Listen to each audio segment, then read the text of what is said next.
Welcome back, everyone. We're doing a deep dive today, a bit of a different one, into the power of strategic silence. Ooh, intriguing. Yeah, we're looking at excerpts from Stop Explaining Yourself to Demons in People, Okay, which, as you might guess, is inspired by the writings of C.S. Lewis. I see. And I think a good starting point is, think back to a time maybe when you had an argument with someone. And maybe you even felt like, quote unquote, you won the argument. Right. Yeah. But you walked away feeling drained, right? Right. Like, what was the point of that? Yeah, And that's what we're kind of exploring today. What if there's a different approach? I like it. So the source really frames silence as a powerful tool, particularly in situations where, you're facing some kind of resistance, or even it uses the term spiritual warfare, but we can think of that maybe in a more metaphorical sense. Sure. It's not about being passive, it's more about being discerning, like Yeah. which battles are actually worth engaging in. And it uses the example of Jesus before Pilate. That part in the Bible in Matthew, I think it's 27.14, Yeah.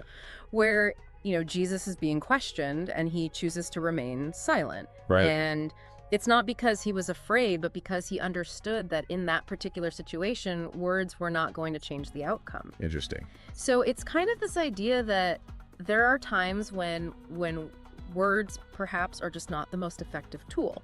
Mm-hmm. The source also points to Matthew 7.6, Okay. where, it talks about not giving what is holy to dogs or pearls to swine. Right. Right. And it's not about judging others. It's more about recognizing when someone might not be receptive yeah. to what you have to offer. That makes sense. It's like they're not. They Yeah. don't have the capacity to even. Exactly. Yeah. Yeah, so it's kind of choosing your battles wisely, so to speak. Yeah. I'm curious, though, about this concept of, and it's mentioned in the source, about like an enemy almost that feeds off of the information that we give it. Oh, interesting. Can you elaborate on that a little bit? So using this kind of spiritual framework that the source is using, the enemy in this context really represents those negative forces that thrive on discord, chaos. You could even think of it as drama. Okay. And so when we over-explain, or we get drawn into these unnecessary arguments, we're essentially fueling that negativity. Okay. So silence, in that sense, is about starving the enemy, so to speak, I see. of the energy it needs to thrive and to create more chaos. That's fascinating. Yeah. And it makes me think about how much we reveal about ourselves, Yeah, okay. even when we're trying to defend ourselves or justify our actions, Absolutely. even when it's not really necessary. Yeah. Like, you think about, have you ever been in a situation where you feel like you're compelled to explain yourself? Oh, all the time. Right. Yeah. And then as you're doing it, you realize you're just like digging a deeper hole. Yep. And you're revealing more than you ever intended to. Totally. And it's kind of like giving the other person ammunition to potentially misunderstand you or even manipulate you. Yeah. Because you're giving them so much information.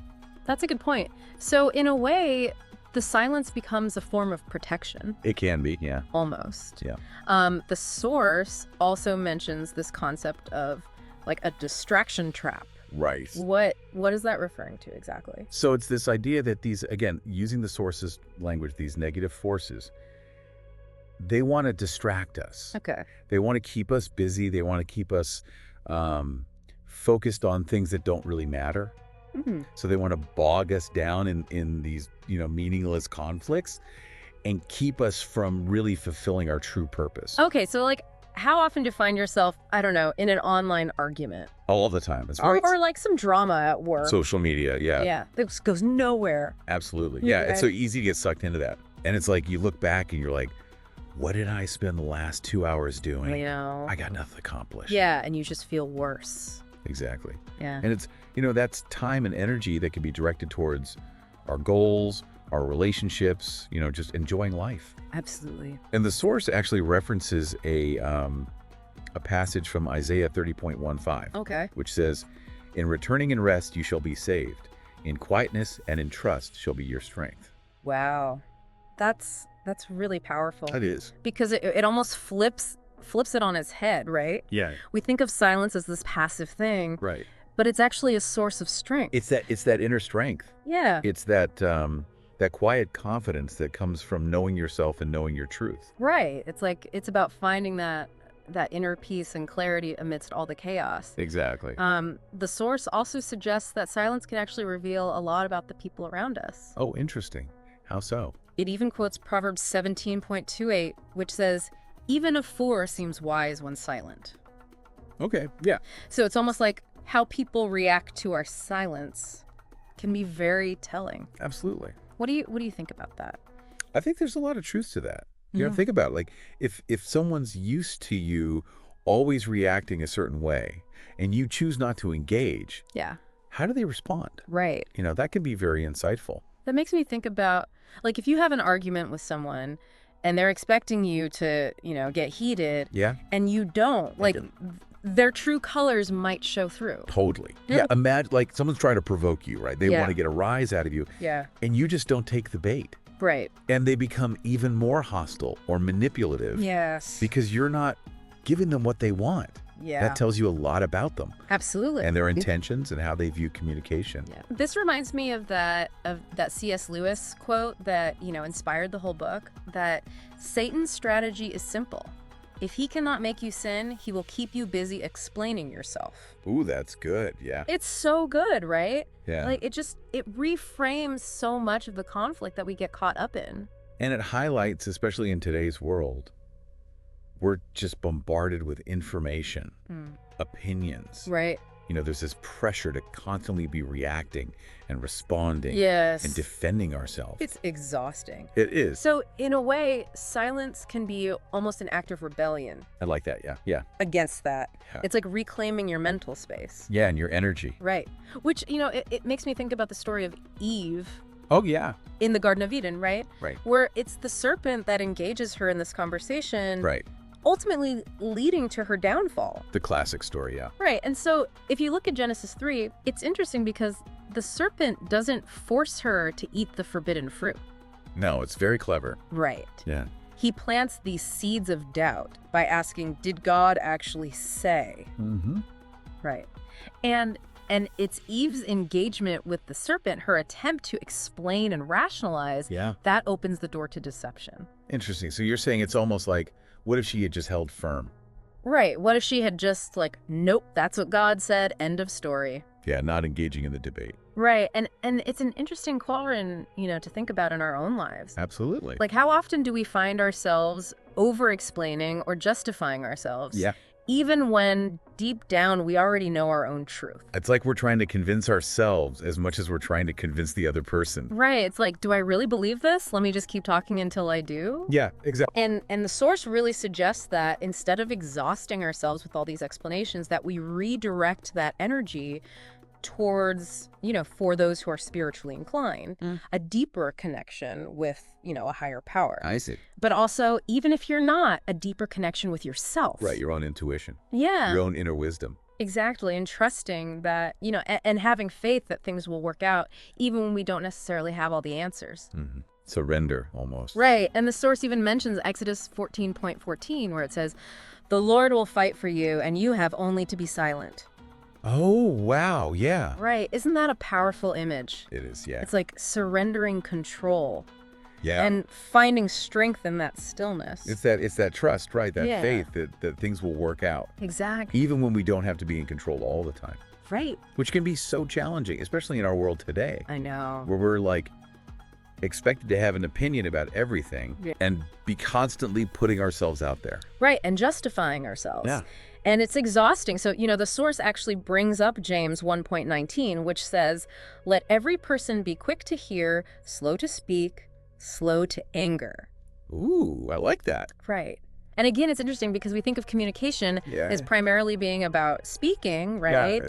But what if listening is actually even more important? And a harder skill, honestly. It is. It really is. Especially in our world today. Yes. Where we're just constantly bombarded with noise. Yes, exactly. And expected to have something to say all the time. Right. It's like learning to be okay with that space. Yeah. That silence. That stillness. Yeah. It's a practice for sure. It really is. So it's not just about not talking. It's about being intentional with our silence. Absolutely, yeah. Mm-hmm. It's a choice. It's not just an absence of something. It's a deliberate Yeah. act. Can you give me an example of what that might look like in a practical situation? Sure. So imagine you're in a meeting at work Okay. and someone's presenting an idea Yeah. and you completely disagree. Yeah, yeah. But instead of jumping right in and, you have all these counter arguments ready to go, Right, right. you choose to remain silent. But you're not just zoned out. You're actively listening. Okay. You're observing the other people in the room. How are they responding? Interesting. What are their facial expressions? What are their body language saying? Mm. And that silence allows you to gather more information. Ah, okay. Maybe you'll hear something that makes you realize, oh, actually that idea is not so bad after all. Oh, that's a good point. Or maybe you'll find a more constructive way to voice your concerns later Yeah, yeah, yeah. that doesn't put anybody on the defensive. It's choosing the right tool for the job, right? Exactly. Sometimes silence is the most powerful tool we have, Absolutely. and sometimes the most compassionate. Oh, that's a good point. Right.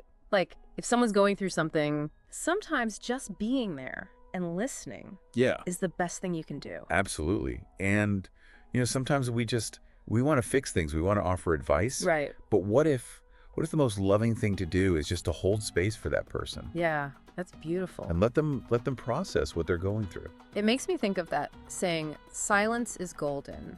Mm-hmm. Right. Like there's a wisdom, there's a richness to it Yeah. that we often overlook, in our rush to fill every moment with noise. Absolutely. And as we continue this deep dive, Yeah. we're going to be exploring all the different ways that silence can enrich our lives. Oh, I like that. From boosting our creativity to deepening our relationships to fostering a sense of inner peace. I'm excited to uncover those hidden benefits. And me too. It's funny, even though the source uses all this spiritual warfare language, the idea that silence can kind of starve negativity of energy, it just it rings true even if you don't subscribe to that whole framework, Absolutely, yeah. Have you ever been in a situation where you just, in your gut, Oh, yeah. if I engage with this person right now, Yeah. it's just going to make things 10 times worse, 100%. no matter who's right or wrong or whatever. Totally, yeah. And there's, in psychology, we talk about the amygdala hijack, Oh, yeah, yeah. where our fight or flight response gets triggered. Right. And the rational part of our brain just goes offline. Oh, yeah. So whether you frame it as a spiritual battle or a neurological phenomenon, Right. it's kind of the same outcome. Right? Yeah, yeah, But yeah. we react impulsively, Yeah, and we often regret it later. totally. So silence is almost like hitting the pause button before we say something we can't take back. Exactly. Okay, so it gives us that moment to step back and to actually choose a more mindful response. Right. To regulate our emotions rather than just reacting from that place of fight or flight. Okay, but isn't there a risk that people will misinterpret silence? Sure. Yeah. They might see it as weakness or that you don't have an opinion. That's a valid concern. And that's where I think assertive communication comes in. Okay, Silence in itself might not be enough. right. We need to pair it with clear boundaries. Okay. So, for example, if someone is really pushing you to engage in a discussion that you're not comfortable with, Right. you could simply say, I'm choosing to sit this one out, Okay. or I need some time to think before I respond. Got it. Got it. So you're not just being silent, you're actually communicating your boundaries in a clear and respectful way. So it's not about being silent all the time. It's about being intentional Exactly, yeah. about when we choose to hold back. Right. And like any skill, it takes practice. Okay, so the more we pay attention to those internal cues. Yeah, that feeling of uh-oh, this is going to go badly. Right. Yeah. The better we get at recognizing when silence is the wisest course of action. Okay, so say I'm in a situation where I feel that urge, to over-explain, Oh, yeah. to justify myself, even when I know I probably don't need to. Right. Any practical tips for actually embracing silence in that moment? One technique I find really helpful is to ask yourself, what am I trying to achieve here? Are you seeking validation from this person? Oh, yeah. Are you trying to control their perception of you? Right. Often we over-explain because we're seeking something external, Okay. right? Like approval or validation or Right. to avoid conflict. And so silence can almost force us to turn inward instead. Exactly. It helps us connect with our own values, our own truth, Yeah. and to act from that place of inner knowing Right. rather than seeking approval from others. Okay, so this kind of goes back to what the source was saying about trusting a higher power, Hmm. surrendering the need to control everything and just having faith that things will work out. Yeah, I mean, for those who are spiritual, Silence can definitely be a form of prayer, Right, right. of surrendering our will Yeah. to a greater wisdom. Yeah. But even from a secular perspective, Right, there's something powerful about letting go of the need to always be right right. or to have the last word. So silence can be a way of practicing humility. Absolutely, yeah. It's about recognizing that we don't always have all the answers. Yeah. And sometimes the wisest course of action is to just listen and observe. I love that. There's a saying in Zen Buddhism, empty your cup so that it may be filled. Ooh, that's nice. Right. And silence empties our cup of preconceived notions Right. and allows us to be receptive to new information and new perspectives. That's a great image. Yeah. It makes me think about how silence can foster a sense of curiosity and openness, rather than that defensiveness we usually feel when we're trying to explain ourselves. Totally. Yeah. Yeah. And that curiosity, that willingness to listen without judgment, Yeah. that can be incredibly powerful in relationships. Okay. It allows us to really connect with others on a deeper level, Right. to understand their perspective, Right. to build trust Yeah. and empathy. So strategic silence is not just about avoiding conflict. It's about creating a space for deeper communication. Exactly. Yeah. It's about shifting from a mindset of me versus them Right. to a mindset of we. We're in this together. Yeah. Okay, but let's be real. Yeah. There are times when we do need to speak up, Of course. to defend ourselves, Yeah. to defend others. Absolutely. The source emphasizes that silence is a tool, Right. not a rule. It's not about never speaking. Right, so how do we find that balance between knowing when to hold back and when to use our voice? Discernment. Okay. And as we talked about before, that's a muscle that develops with practice. Right. One helpful question I like to ask myself is, Yeah. will my words contribute to a positive outcome in this situation? Or are they just going to escalate things?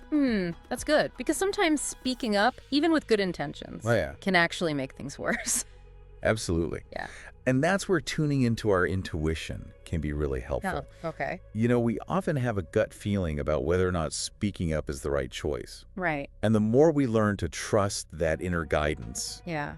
the better we become at discerning when to use our voice and when to hold back. Okay, but what about those situations where it just feels impossible to stay silent? Yeah. Like when someone is being blatantly disrespectful or harmful. Right. What do we do then? Well, those are the situations where assertive communication becomes even more important. Okay. Silence doesn't mean condoning bad behavior Right. or accepting it.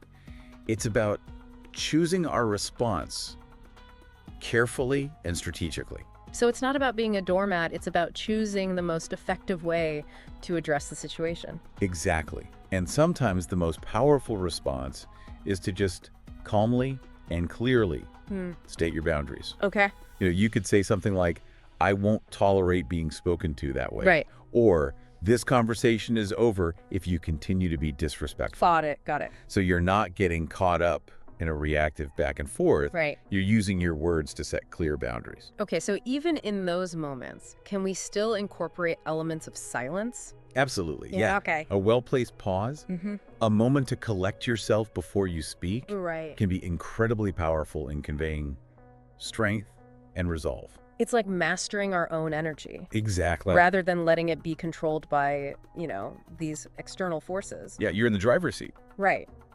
This makes me think about what the source was saying about redirecting the energy we might waste on explaining ourselves Right. towards something more positive.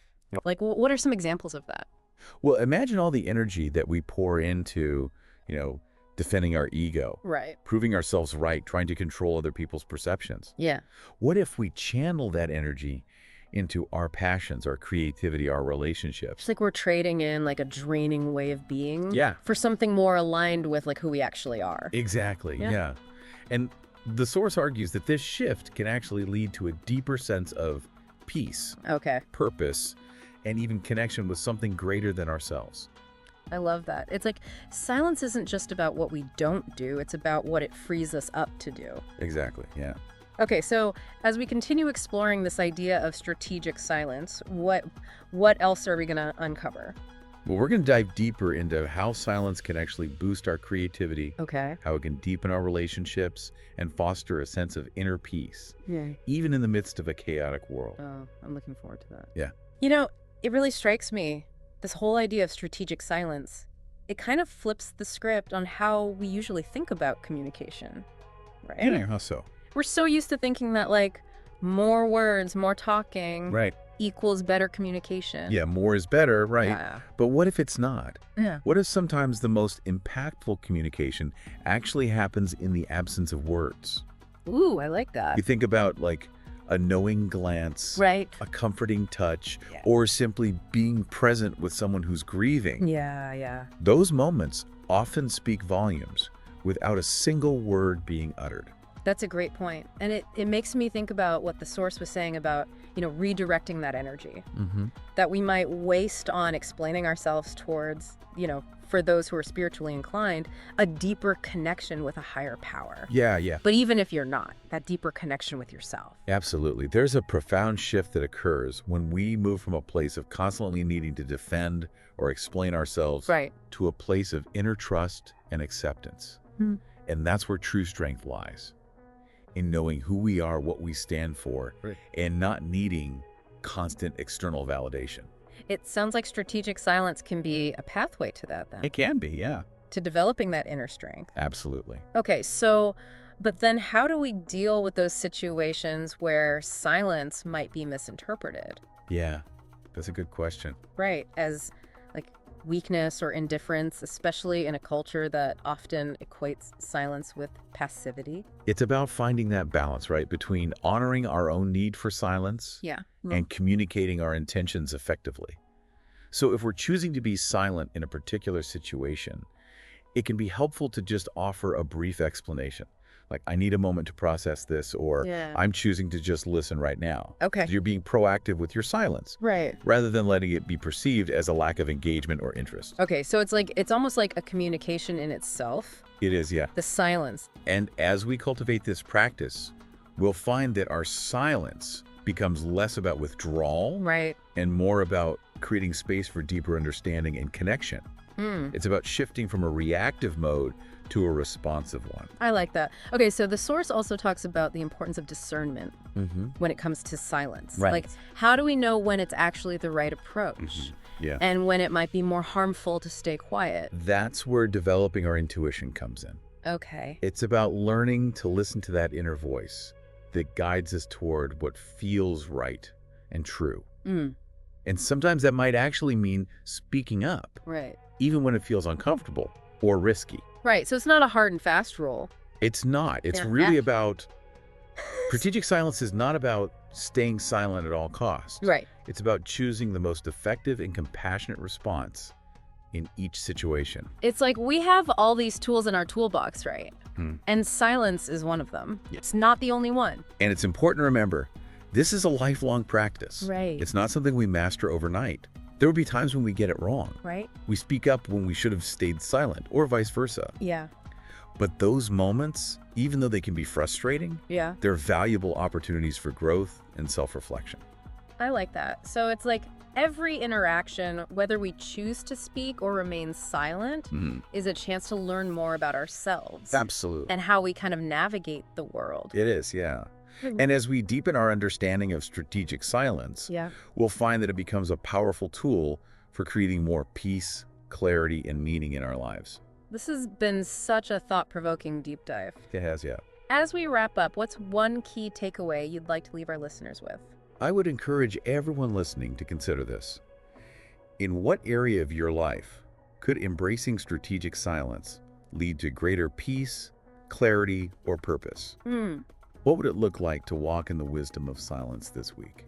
That's a powerful question. It is, yeah. And maybe the answer isn't something we figure out just by, thinking about it, but by actually experiencing it. So I would encourage all of our listeners to just experiment with strategic silence this week. I love that, yeah. Notice how it feels, how other people respond, what insights emerge. Remember, silence is not an absence of communication, but a different form of it. And sometimes it's the most powerful form of all. Thank you so much for joining us on this deep dive into the power of strategic silence. Until next time, may your words be intentional and your silence be golden.